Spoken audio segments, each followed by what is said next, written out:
దేవుని ప్రియమైనటువంటి బిడ్డలారా, ప్రభు అయిన యేసు క్రీస్తు నామములో మీకు శుభములు వందనాలు తెలియచేస్తా ఉన్నాను. ఈరోజు మన దేవుని యొక్క వాక్యము ధ్యానం చేసుకుందాం.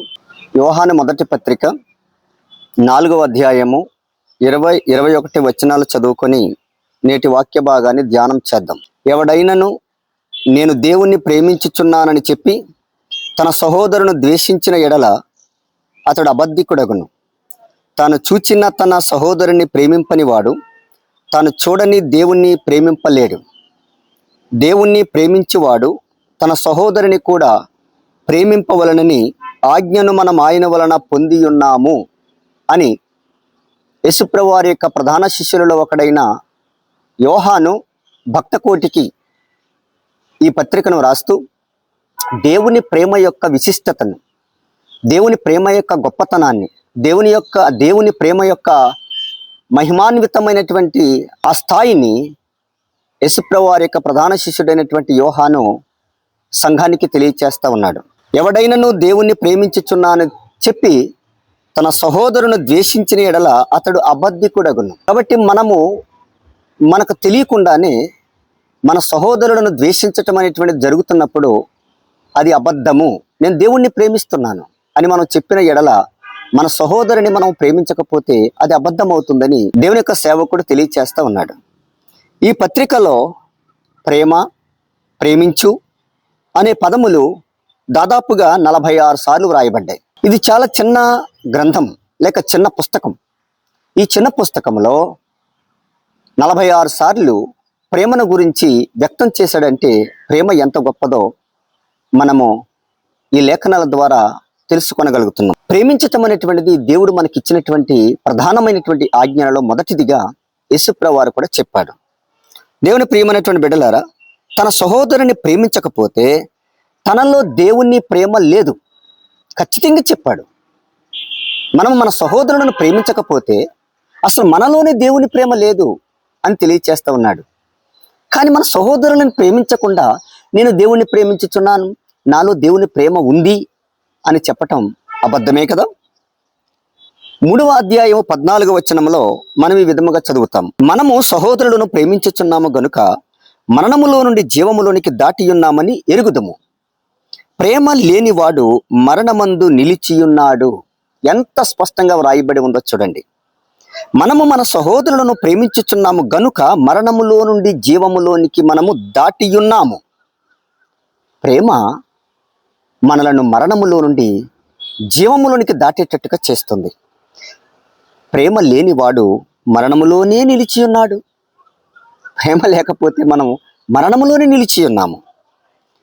దేవుని ప్రియమైనటువంటి బిడ్డలారా, ప్రేమించాలి అనేటువంటి ఆజ్ఞ యేసుక్రీస్తు ప్రభు వలన మనము విని ఉన్నాము. యేసుప్రభు వారి యొక్క 12 మంది అపోస్తలులకు ప్రేమ యొక్క విశిష్టతను గురించి యేసుప్రభు వారు తెలియచేశారు. అది ఆజ్ఞాట. యోహాను సువార్త 15వ అధ్యాయము 9 నుంచి 14 వచనాలు మనం చూడగలిగితే అక్కడ ఆజ్ఞ.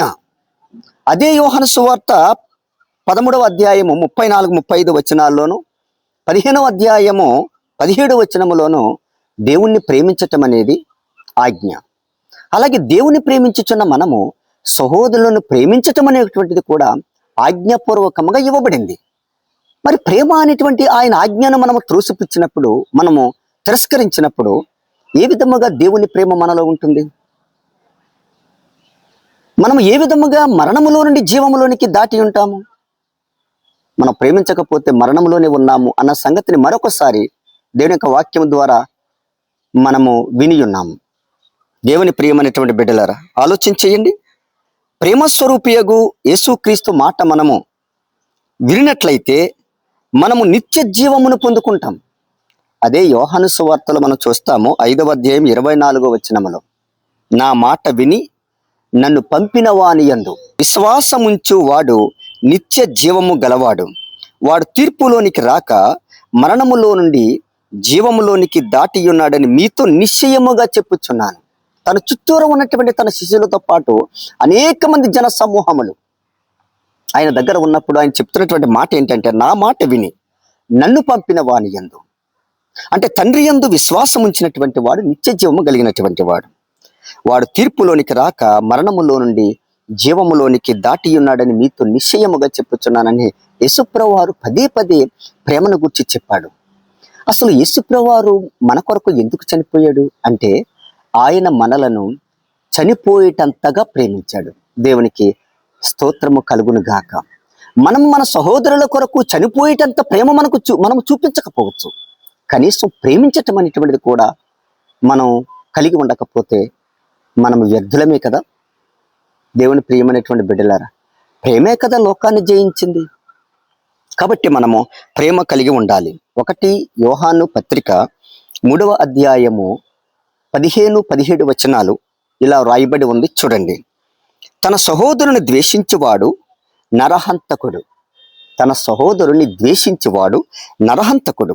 ఏ నరహంతకుని యందు నిత్య జీవం ఉండదని మీరు ఎరుగుదురు. ఆయన మన నిమిత్తము తన ప్రాణము పెట్టెను గనుక దీని వలన ప్రేమ ఎట్టిదని తెలుసుకొనుచున్నాము. మనము కూడా సహోదరుల నిమిత్తము మన ప్రాణము పెట్టబద్దులమై ఉన్నాము.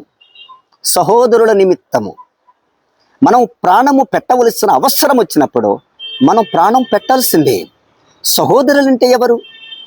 ఒక సంఘములో ఉన్నటువంటి మనము కుల సంబంధమైన, జాతి సంబంధమైన, వర్గ సంబంధమైనటువంటి వివక్ష మనం కలిగి ఉన్నప్పుడు మనము దేవుని ప్రేమను మనం ఏ విధముగా పొంది ఉన్నాము? కాబట్టి సంఘములో వివక్ష ఉండకూడదు.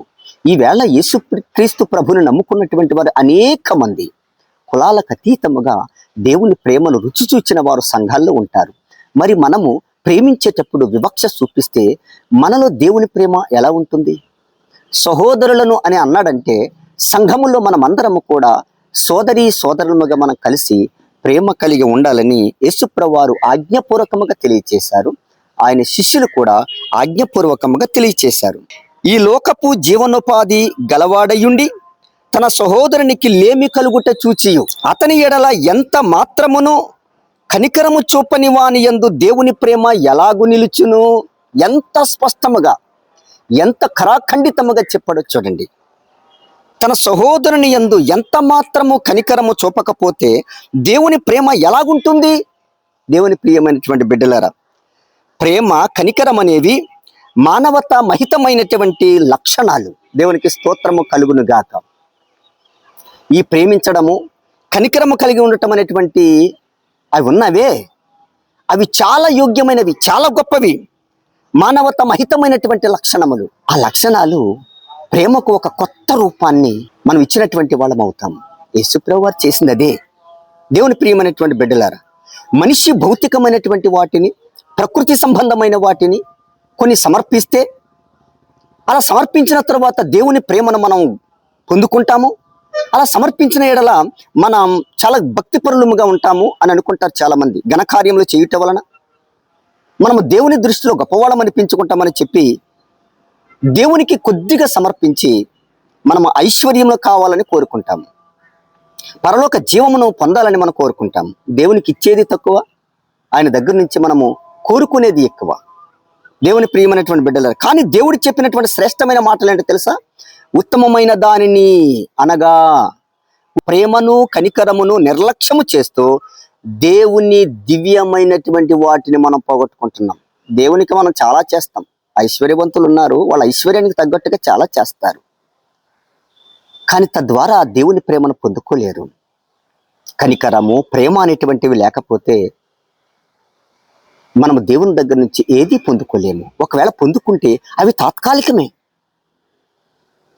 మనలను పరలోక నడిపించటానికి ఏమాత్రం సరిపోదు.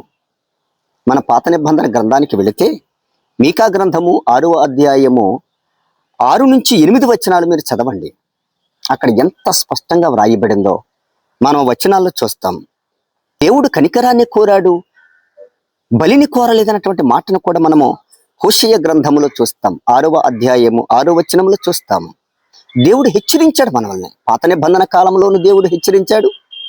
కృత నిబంధన కాలంలో తన కుమారుడిని క్రీస్తు ద్వారా ప్రేమ యొక్క గొప్పతనాన్ని గూర్చి మనకి బోధించాడు. దేవుని ప్రియమైనటువంటి బిడ్డలారా, ప్రేమ, కనికరము, దయలేని విశ్వాసము, ఇటువంటి భక్తి వ్యర్థమైనటువంటిది.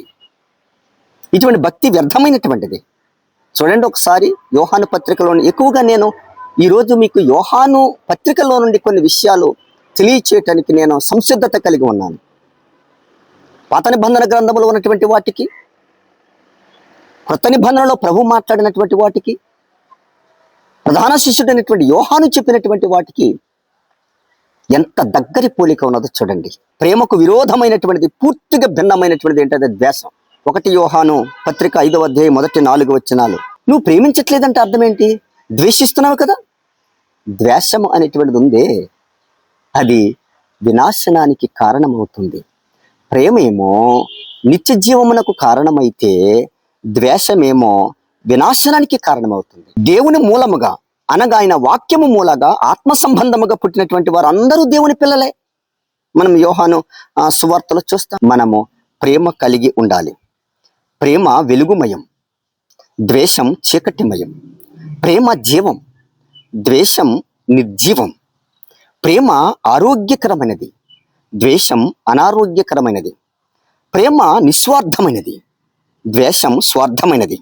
ప్రేమ జ్ఞానము గలది, ద్వేషము అజ్ఞానము గలది. ప్రేమ వివేకము గలది, ద్వేషం అవివేకము గలది. ప్రేమ జీవ మార్గం, ద్వేషం వినాశన మార్గం. ప్రేమ నిగర్వి, ద్వేషం గర్వం. శాశ్వతమైనటువంటి జీవాన్ని ప్రేమ వలన మనము పొందుకుంటాము, ద్వేషం వలన మనము వినాశనం పొందుకుంటాం. ప్రేమ లేకపోతే ఎంత ఉన్నా అది సున్నా. 1 కొరింథీ పత్రిక 13వ అధ్యాయము 4-7 వచనాలు మనం చదివితే, మీరు చదవండి, అందులో చక్కగా వ్రాయబడింది. ప్రేమ దీర్ఘకాలము సహించను, దయ చూపించను. ప్రేమ మత్సరపడదు, డంబముగా ప్రవర్తింపదు. ప్రేమ ఉప్పొంగదు, అమర్యాదగా నడువదు. ప్రేమ స్వప్రయోజనమును విచారించుకొనదు, త్వరగా కోపపడదు, అపకారము మనస్సులో ఉంచుకొనదు. దుర్నీతి విషయమై సంతోషపడక సత్యమునందు సంతోషించను. ప్రేమ అన్నిటినీ తాళును, అన్నిటిని నమ్మును, అన్నిటిని నిరీక్షించును, అన్నిటిని ఓర్చును. ప్రేమ శాశ్వత కాలముండును. ఎంత గొప్ప విషయం అండి. అటువంటి ప్రేమను మనము కలిగి ఉండకపోతే మనం ఏ విధముగా దేవుని బిడ్డలముగా ఉండగలమో చెప్పండి. కాబట్టి మనము ప్రేమ కలిగి ఉందాం. భక్తుడు చక్కగా అంటాడు కదా, దేవుని ప్రేమ ఇదిగో జనులార భావంబునను తెలియరే, కేవలము నమ్ముకునినా పరలోక జీవంబు మన కబ్బును. ఏమి చెల్లించిన అవసరం లేదు. దేవుని ప్రేమ పొందుకోవటానికి నువ్వు కట్న కానుకలు, యజ్ఞయాగాదులు, బలి పశువులు ఇవ్వవలసిన అవసరం లేదు. నీ పొరుగువాని పట్ల ద్వేషం లేకుండా ఉంటే అదే గొప్ప. దేవుడు మన భక్తి, మన విశ్వాసాన్ని ఆయన ఇష్టపడతాడు. అట్టి ప్రేమ కలిగి ఉందామా? అట్టి ప్రేమ ప్రభువు మీ హృదయములలో ఫలింప చేయును గాక. దేవునికి మహిమ కలుగును గాక. దేవుడు మిమ్మల్ని దీవించును గాక. ఆమేన్.